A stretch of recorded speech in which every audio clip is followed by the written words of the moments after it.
የዝቋላ አባት አቡዬ ሲነሳ እኔም ልበልህ አባቴ አቡዬ ግባ ከቤቴ እኔም ልበልህ አባቴ አቡዬ ግባ ከቤቴ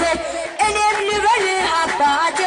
አቡዬ ግባ ከቤቴ ሰለስቱ ደቂቄ ያወጣ ከእሳት ሰለስቱ ደቂቃችን ያወጣ ከእሳት እኔም ልበልህ አባቴ ገብርኤል ግባ ከቤቴ እኔም ልበልህ አባቴ ገብርኤል ግባ ከቤቴ እኔም ልበልህ አባቴ ገብርኤል ግባ ከቤቴ የበረቱ ኮከብ ጊዮርጊስ ሲነሳ የበረቱ ኮከብ ጊዮርጊስ ሲነሳ እኔም ልበልህ አባቴ ጊዮርጊስ ግባ እኔም ልበልህ አባቴ